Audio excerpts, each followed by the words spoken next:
What was your dad like when you were a child? Being the fourth born son to George and Opal Hammett, Dad had traveled most of the expected roads of fatherhood and had met and successfully solved the challenges of raising his sons. At this writing, Dad has been gone nearly 30 years, passing away just 2 days before Christmas, 1995.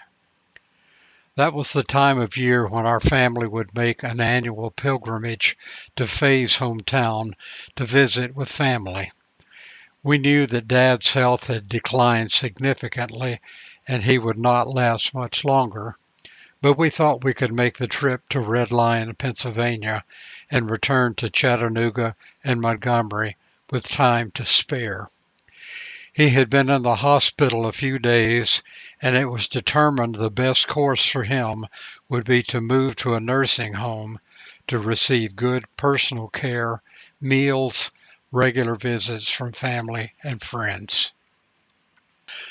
There were several years that Dad was very occupied with providing funds for my three brothers who were all attending Auburn University at the same time. Can you begin to imagine the financial demands for tuition, housing, food, transportation, as well as maintaining the family home and the stellar young son who was still in public school? He had been a successful optician my entire life, and somewhere along my junior or senior high years, Dad stepped out with great ambition and began a one-man optical dispensary under his own steam. I remember the struggling months in which he bartered for office furniture. He and the neighbors actually built his first fitting table of solid oak. When the desk was fully assembled, there were days of hand sanding and application of finish coats of varnish. The table remains in the family, weighing in at about half a piano tonnage. Some years later, when I taught at the junior college in Phoenix City, Alabama, I commissioned a new fitting table to be built by a local craftsman, made of solid 1-inch mahogany. That substantial desk is in my home presently and should last for generations, as should the original oak table. In addition to his day job of optical work, Dad would fly home from that job around sunset, grab a quick sandwich, maybe just an onion sandwich or other humble flavoring between two pieces of wholesome bread, or a very brief meal, and dash out the door to his evening job at Winston-Shell service station on the Atlanta highway. Working around cars in all kinds of weather, his hands would become soiled with oil and grime. Often the skin on his fingers would crack and the dark grease would stain his fingertips. He would slather on the Gojo hand cleaner and Cornhusker's lotion, but nothing would ever make his hands as presentable as he desired for working with eyeglasses right in a customer's face. He would work until 10 p.m. or so, and after a restful night's sleep, begin the routine again in the morning. He often said he would be asleep before his head hit the pillow. With such a hectic work schedule, his days of family leisure were pretty much gone. In years before the demanding hours, Dad and Mom would often finish supper and walk over to Pat and Margie Locker's house on Bradley Drive for an enjoyable evening of watching TV and smoking Chesterfield cigarettes, a pipe or occasional cigar. Virtually the entire neighborhood would attend the Friday evening football games at Crampton Bowl. Robert E. Lee High School sports teams were always ranked very high in state ratings, and the marching band was second to none, winning state and national championships regularly. Unfortunately, Dad's attendance at my band and choir events was pretty limited due to his sacrificial work schedule.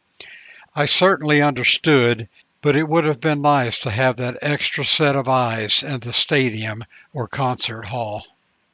So many stories could be told about his work at Hammett Optical Dispensary. His thousands of customers ran the gamut of social life in Montgomery. There were school kids, neighbors, citywide friends, musicians, blue-collar workers, professors, professionals, and a number of celebrities, including composer William Dawson, Martin Luther King, and both Governors Wallace. Each customer was treated with equal service, respect, and personal friendliness. Dad was known for his generosity and helping the needy stretch their dollars. He grew quite a garden behind his office and would often visit the farmer's market, keeping 50 pounds of potatoes and other vegetables available to give a food basket to customers as needed. He was able to find bargains on eyeglass frames and sell his glasses for much less than the high-end dispensaries. I remember him chastising customers for not visiting the office more often for an eyeglass adjustment or for a new prescription. He would say, "You sure don't think much of your eyes not to take better care of them. I know where you could get $1,000 if you want to donate your eyes to the visually impaired." They would squirm and apologize, promising to do better in the future. In the early days of his new business, cash flow was very limited. I recall when he reached his first $100 week of trade. That was a landmark. He sent me to the neighborhood grocery store one day to pick up a couple of cans of Vienna sausage and crackers. I think it was the last dollar from his billfold. I thought I'd be very thrifty and choose cans of the 10-cent variety. One of the few times I ever heard him quietly complain when he described the sausages as potted meat. I felt bad. In years to come, business prospered, and he, along with Mom's work in radio and for the state of Alabama, made ends meet, often robbing Peter to pay Paul. I was usually the first one home in the afternoon, and I had to check to be sure all the utilities were still on. If not, Dad would work a deal with his boss in his earlier job, or come up with $10 or $15 to have the utility turned on. I got pretty good at turning on the meters. Did you ever hear the phrase, "If we can just make it through next month, things should be a little easier"? I remember visiting the office on many occasions and helping to reorder the rather congested storage areas, his lab area or the kitchen, bringing 2-3 weeks of dishwashing up to date.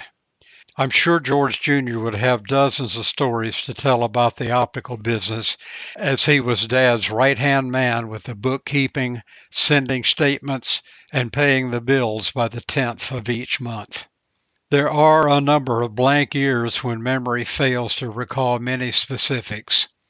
I remember one birthday when Dad bought a couple of birthday gifts, a basketball and a badminton set. We got a lot of mileage out of those. One year, while living on Winona Avenue, we were blessed with a black Cocker Spaniel named Smokey. He was with us many years until killed by the morning bus on Bradley Drive.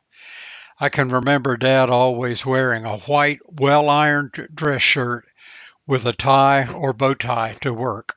As a young tyke, he referred to short stuff. I would jump up into his arms when he arrived home from work, and he would scratch my face with his 5 o'clock shadow.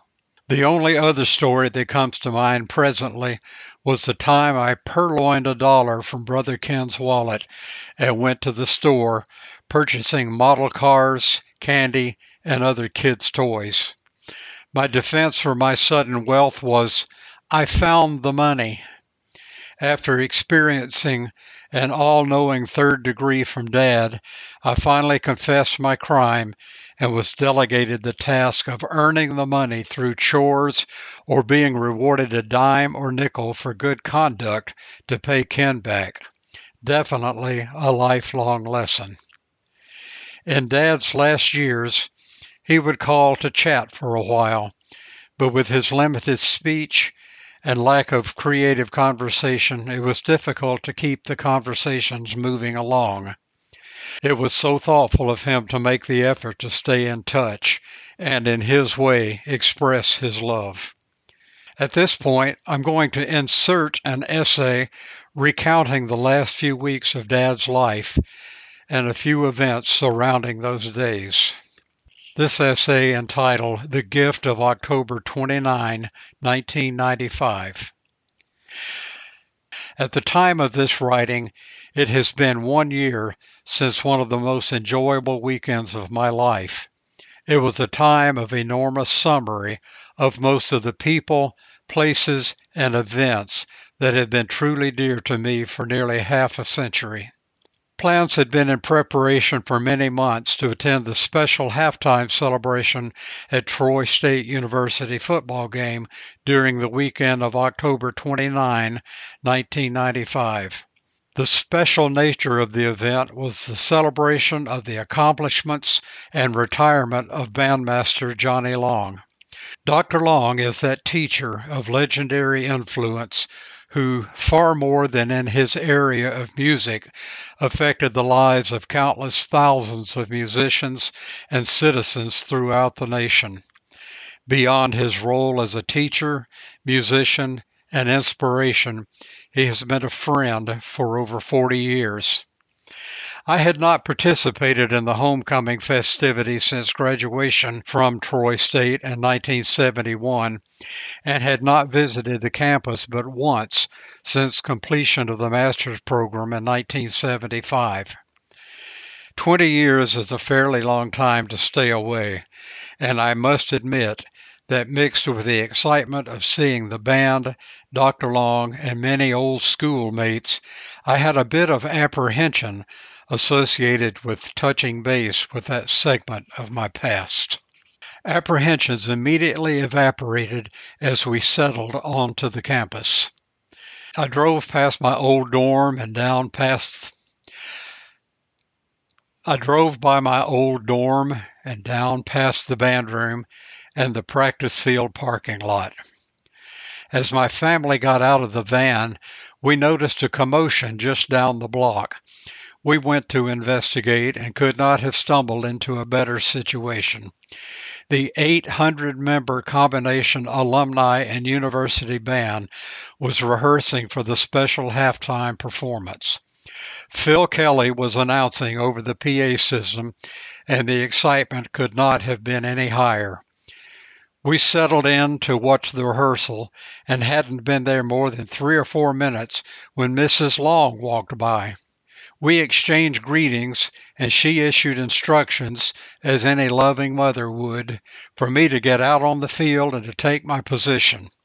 I explained to her that I had not planned to participate on the field during the halftime, that we were there just to enjoy the festivities. She would not stand for such nonsense and insisted that I take my place immediately. From out of thin air, a couple of my old buddies produced a snare drum and a pair of sticks. Faye found an official t-shirt and cap, and there I was in the middle of rehearsal, remembering the drum parts to familiar Johnny Long arrangements as if I had played them the day before. What an incredible, overpowering feeling occurred as the band exploded into the fanfare. 800 marvelously talented musicians and has-beens recreating and culminating the memories and efforts of a lifetime of marching band participation, and all packed into a few hours of rehearsal, eating a meal together, and then the evening football game. The emotions of the moment were indescribable, for there was so much more than marching band history taking place. The evening was a resounding success. Dr. Long received the honor of 500 former students traveling from all parts of the country to participate in the alumni band. He received honors from many officials, such as the mayor of Troy, governor of Alabama, as well as the United States Congress and the president. There was even a statue presented to the university in Dr. Long's likeness. The next morning proved to be, albeit in less grandiose proportions, a very special Sunday in my family archives. We knew that my oldest brother Willie would be involved in the Troy State celebrations, but I didn't realize I would have the opportunity to visit with my other brothers, Ken and George Jr., during the same trip. Mom had arranged for me to sing special music at her church that morning and for Willie to play his trumpet for the offertory. It was quite a surprise when the entire family was assembled to attend the Presbyterian church, all together under the same church roof as a family for the first time in over 30 years. That assemblage alone could account for several chapters of writing. I realized during the minutes when I sang "The Holy City" that our time together would become one of those memorable occasions in my life. Willie, being the family gadget man, was alert enough to bring along a good quality camera that weekend and took some outstanding candid shots. What would a Sunday at church be without returning to Mom's house afterwards for roast beef, mashed potatoes, gravy, and numerous vegetables and desserts? Well, I guess she outsmarted us that time. The church provided a nearly endless spread of everybody's favorite covered dish luncheon. So our entire mob was thoroughly fed. George and Opal, the 4 sons and wives, and a handful of grandchildren, and not a dish to be washed. It's difficult to believe that the Marx Brothers, Bob Hope, and Johnny Carson made so much money doing for cash and fame what the Hammett brothers have done for free and for obscurity for nearly 50 years. If laughter is the best medicine, that afternoon's comedy should keep us healthy for quite a while. It was great sitting around sharing old family stories, lots of jokes, puns, and other situations we could stretch into humor. Dad wasn't able to talk very much by that point, but a couple of timely one-word responses coupled with the right facial expressions allowed him to keep up pretty well in the humor. It had been a dozen or so years since Dad had suffered a heart attack and subsequent triple bypass surgery. It was at that time I discovered that the authoritative rock of my family was in reality a normal, mortal human being and was subject to faltering health and, as unbelievable as it was, subject to possible death. The shockwaves tremored to my foundation, and the resulting prayer on his behalf was perhaps the deepest I had ever prayed, as much for me and my unprepared for his departure state as for his recovery. Thankfully, he was spared and returned to good health for many years. It was again rather shocking when Mom called early in November to let us know that Dad was going to the hospital for some tests. He had been waking up during the night somewhat disoriented. Following a series of tests, it was determined that he was suffering from fairly advanced liver cancer that had apparently spread to his lungs. Nothing had ever been more sobering than that news. He could expect only a few months of life at best. Within 2 weeks, he was moved to Crown Nursing Home in Montgomery, where he received wonderful and personalized care. Mom was certainly in no physical condition to care for him alone at home. I was able to make 3 trips to Montgomery before the end of 1995. Faye and the girls and I went down while Dad was in the hospital, then shortly thereafter when he went to the nursing home. As we left the nursing home, I asked Dad if he wanted to get back into bed from his chair and if I could give him a hand. In his endless humor, he politely applauded for me. He gave me a hand and indicated he could do just fine by himself. I had been around hospitals quite a bit through the years, visiting the sick. I had visited county and private nursing home numerous times to visit or entertain the elderly. But I found my emotions in these visits were so powerful and dammed up. No longer were these visits somewhat abstract and in mere service to those in need. Now the seriousness of life was on my shoulders and an unrestrainable clock was ticking. We told Dad we were on our way north in a few days, and I could tell he was a little concerned about our travel as we had been watching heavy snowstorms in the north on the Weather Channel that day. I believe it was on this visit that I was the last one in the room. As I said my goodbyes, I saw him in tears more so than ever before, even during the emotional state he had been in for months. To this point, I had been able to keep my composure during our visit, but this time I could not. I walked back to Dad and sat on the arm of the chair and gave him a hug and kissed his head and told him that I loved him. And for a few seconds, we both sat there in tears. I tore myself away and went back to Mom's house. After school was out for the Christmas holidays, Charity and I made a quick trip south to visit for a couple of days before our family went to Pennsylvania to visit the in-laws for the holidays. We helped Mom get a few things in order around the house. I washed her car, had the oil changed. I think, in retrospect, that my busy beaver activities was a partial stall to keep from going to the nursing home. Those visits were very difficult. Not only was Dad there in terminal health condition, but down the hall was the father of my high school choral director who had suffered a stroke and been in the home for many years, totally paralyzed.